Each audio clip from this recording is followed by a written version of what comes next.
Welcome back to another great session. Here we are kicking off a really fun session called Pick Their Brains, the virtual event experts. I hope you guys have been having an amazing experience here on the Swap Card platform. I know you have. And so I am really excited to introduce two leaders in virtual events. We have Matthew Donegan Ryan here, who is with Swap Card, and Caroline Hicks. These two have been doing virtual events, believe it or not, since before COVID, and they have a ton of experience. They're learning on the fly, just like we all are, as virtual events change so rapidly. And Matthew and Caroline, thank you for joining us. I would love to have you guys kind of do a quick intro to kick us off. But this is going to be a really fun interactive session. So in the chat, make sure you are ready to go. They are going to be taking your questions for the entire time. We may have a few polls for you. So this is super interactive. Make sure you're ready to go. Matthew, I'm going to hand it over to you and ask you to kind of introduce yourself, and can't wait to learn from you two. Thank you for joining us. Excellent. Thank you, Liz. It's such a pleasure to participate in Techsy Talk. I've been friends with Liz for probably a decade plus now, so it's great to participate in your events again. And I'd like to thank our client, Caroline, for joining us. As Liz says, I'm the general manager of Swap Card, and we provide the virtual event platform that all of you are using today. So I'm going to pass it over to Caroline to introduce herself, and I just encourage the audience to ask questions. So on your right-hand side, you'll see this kind of questions tab or live discussions tab. Just tap on questions, submit your questions there. We only have about 20 minutes, so we'll try and get through as many of your questions as we can. And if we can't get through all of them, we'll be responding in the chat after the session. But thanks for including us. And Caroline, please introduce yourself. So, hi everyone, thank you for having me. Also very excited to be part of Techsy Talk Global. As Matthew said, we only have 20 minutes, so I'll keep it short. But I am currently the events lead and portfolio director for Informatech Automotive Group. So Informatech runs a huge number of events every year in a normal year. And we've taken many of those virtual, and I run the automotive events, which usually take place in Detroit, Germany and Japan. And our flagship event, which normally has 4,000 people in Detroit, is the big one that we took virtual in August, and we partnered with SwapCard on that and used the SwapCard platform. And we've got two virtual events, one this week, one next week. So we are, as you all are, learning on the fly, but I'm excited to answer your questions and hopefully add some value to the conversation. Excellent. Thanks, Caroline. So I'm going to give you the first question. Real quick, one last thing for the audience is we're going to be publishing a few polls. So check out the polling tab and vote in the polls. We're going to discuss those towards the end of the session. So Caroline, the first question for you, it comes from Bob. He's wondering, what's the most effective strategies today to drive sponsor and exhibitor ROI in a virtual medium? And what opportunities do you see to drive ROI in the future at hybrid events? Okay, so start with the big questions. So we have found, I'm sure, like many others, that sponsor engagement through virtual booths has, at this point, not been as successful as a physical booth would be. And it's really highlighted the importance of content for exhibitors. So we didn't tie content to every single exhibitor at our event in August, and going forward, we have planned that we will obviously have our sponsored content and sponsored content opportunities, but we're also introducing a live demo opportunity with every virtual booth. So there's a live demo track as such. So every exhibitor gets the opportunity to connect with the audience via video and present their content, which helps to generate more leads. I do believe, Matthew, you'll be able to comment on this a bit more, that SwapCard has got some new features coming that will help with sponsor and exhibitor interaction on virtual booths. But I do think a lot of the ROI with virtual events for sponsors is coming from the amount of data that their participation generates. And they are seeing that, and we are seeing that, they will get more data if they are putting content out there that can be watched and interacted with, rather than just relying on their stands. Yeah, I definitely agree with that. The data that we're seeing is people love to absorb content. So having sponsored sessions is crucial. So when somebody purchases a virtual exhibit booth at your event, you should include some sponsorship opportunities. So if they have a sponsored session, that session could be part of the main agenda, or there could be a separate agenda for all of your sponsored sessions, because people want to go to sessions, and then within the session, the sponsor can say, click on the link to my company down below and set up an appointment with me. Speaking of appointments, if you think about an in-person event, if you have a trade show booth, you get stop bys, people who just kind of walk into your booth, and you have appointments. And typically your appointments are where you get most of your major deals done. And so we really encourage sponsors to be active, to look at the attendee list, to send out appointment requests to attendees to try and drive the most traffic to their virtual booth. Yeah, I think two just quick things to add there. The sponsored demos are a thing that we introduced to make sure that we can maintain a sponsor and non-sponsor balance on our content. Because I think it's quite important with virtual events. It's easy to think that you should just keep creating more content, because it's obviously, you don't have to worry about having a room to put it in as such, but you want to make sure that there's still value in that content, and that you're not creating content for the sake of it just because a sponsor wants to pay for it. You obviously need to make sure that it's adding some value. So the sponsored demo sessions are more like 10 minutes or 5 minutes. So it gives them the opportunity without taking over your other curated content opportunities that you might have. Yeah, I definitely agree. And I was going to ask you, as you start thinking about the future, maybe the end of next year, or even 2022, how you plan on incorporating virtual and in-person events together as a hybrid format. The conundrum of hybrid events. This is taking up the vast majority of my time at the moment, I must admit. And there's lots of logistical things to think about, like bandwidth and Wi-Fi capacity at your venue, and the AV setup, and where the added costs are there. But I do think that we are increasingly moving forward with planning things like virtual broadcasting studios within our physical events, so that we can broadcast out to virtual events, and we can record and edit as much content as we can on site at those physical events to add it into the virtual event. I'm very conscious of the fact that I think with a hybrid event, you want to do as much as you can to make sure that the virtual attendees don't feel like second-class citizens, or like they're getting a lesser experience for not being there. And I think COVID will only add to that. If they can't physically be somewhere, you want them to be getting the same amount of value. We're also looking quite strongly at how we can use on-demand content, and making the events hybrid gives you the opportunity to run quite a lot of virtual activity that can be open to everyone outside of what are the kind of in-person hours of your show. So that's something else that we're looking at, seeing what we can do to exploit that. Yeah, one thing to add to that, you mentioned bandwidth, kind of a little cheat sheet that we've been recommending is when you have your in-person event, if you have your general session rooms and then lots of breakout rooms, it's very expensive to get a hardline internet to all of those breakout rooms in a lot of convention centers. So if you're paying, a lot of money to have hardline internet in your general session, you can stream those live. But for your breakout rooms, you can record those sessions, then take the recording to your AV office or the virtual studio, like you mentioned, and upload the videos then and make them available, say, on demand an hour or two later. But you can also have the speaker come into the studio and then host the Q&A live for the virtual audience. So you have pre-recorded session followed by live Q&A. And as you said, the most important thing is the virtual attendees need to feel like they're just as much part of the experience as the live in-person attendees. Yeah, I've been modeling our hybrid plans very much on that after you explained that to me a few weeks ago, Matthew. But I think the other thing that we're thinking about is how can we connect the physical exhibitors to the virtual attendees, because they may not have big teams where they can man a virtual booth at the same time as manning a physical booth.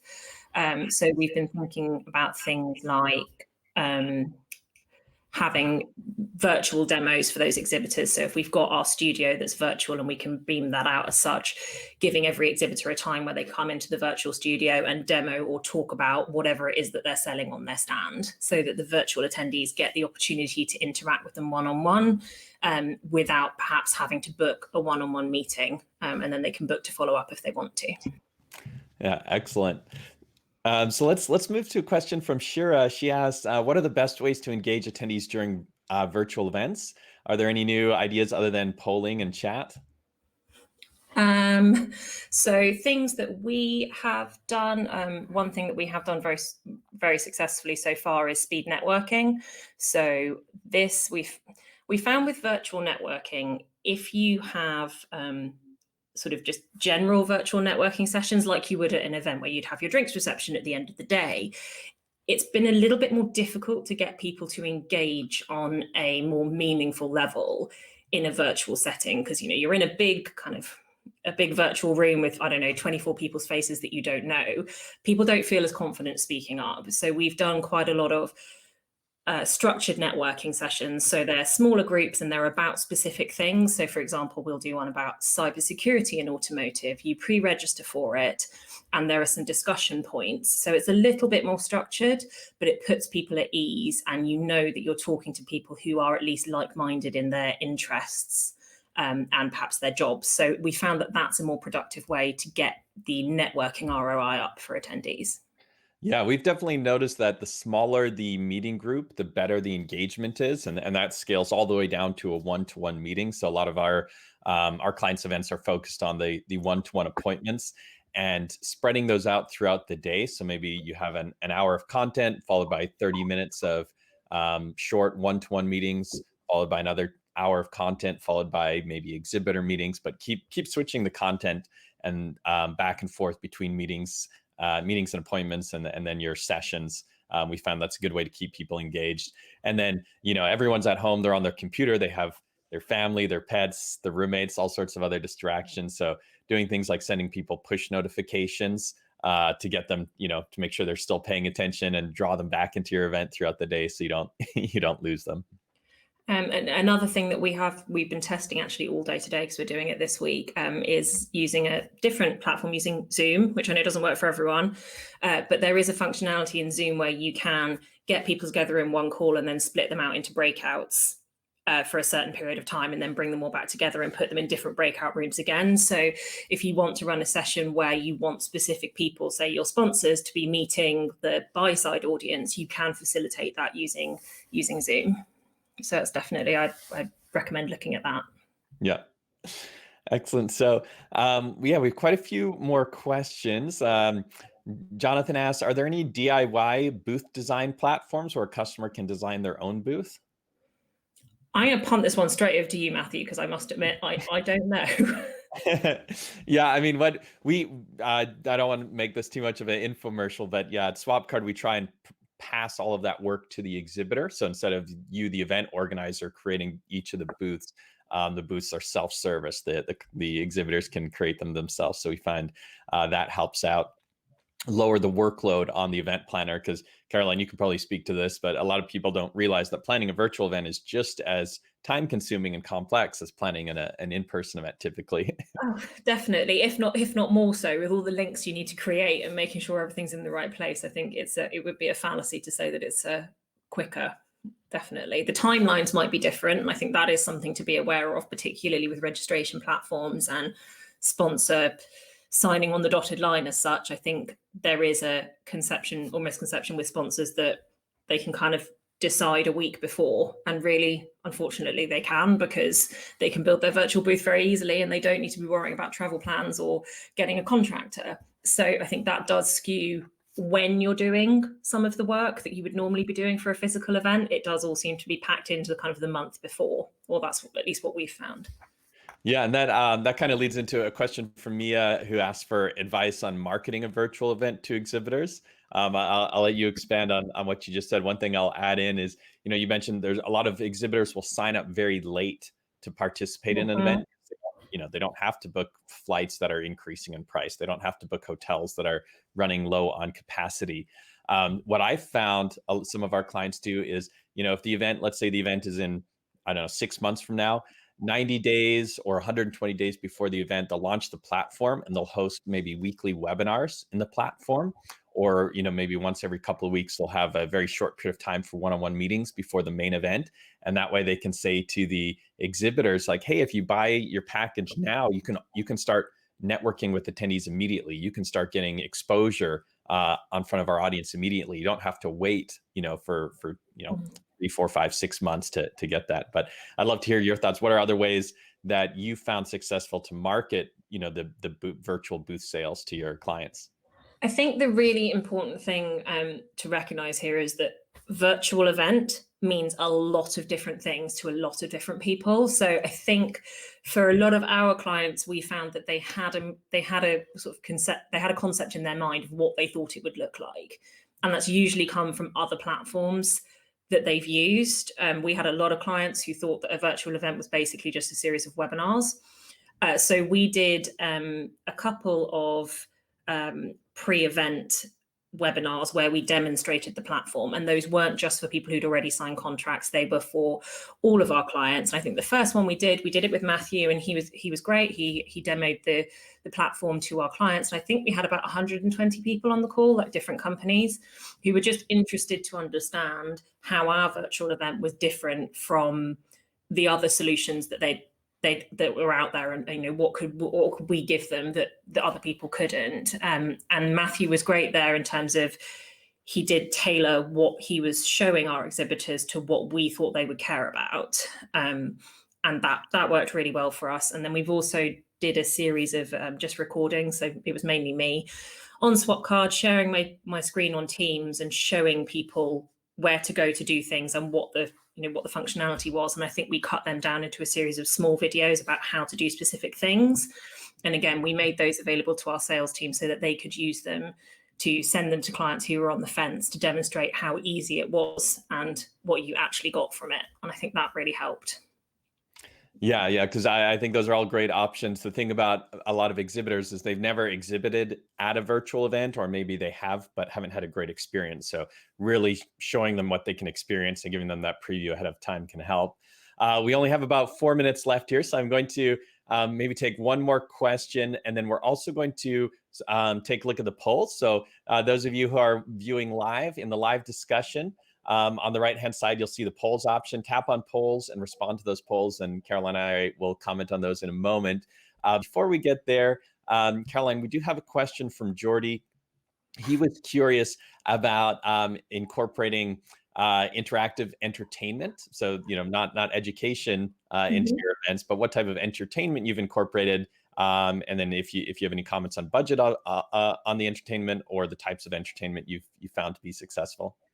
So this is one where I take sort of experience of what other people at Informa have done on their virtual events, because I work in it's quite a traditional industry, and they're just, they want to get their content, they want to network, they're not that interested in doing yoga or whatever. But I think a couple of things I've seen people hiring yoga or mindfulness or breath work instructors to do sessions between content, because I think that's the thing. You have an opportunity with interactive opportunities between the sessions, because people need a break from a screen, just like they do at a physical event to go to the loo and make coffee or whatever. So stretching, yoga, meditation, that kind of thing seems to work really well. We've had a couple of other events that have had like a live feed into something else. So we had one who did a live feed into an aquarium. So you could just click on it and go and watch some dolphins or some fish do their thing. We had another event where they hired an artist who, if you brought your dog on camera or your pet, he would draw you a picture of your pet and then email it to you, which I think was quite good. There's a lot of people I've seen using like Uber Eats codes or drinks codes to get people to get things to their house and then have them while they're interacting.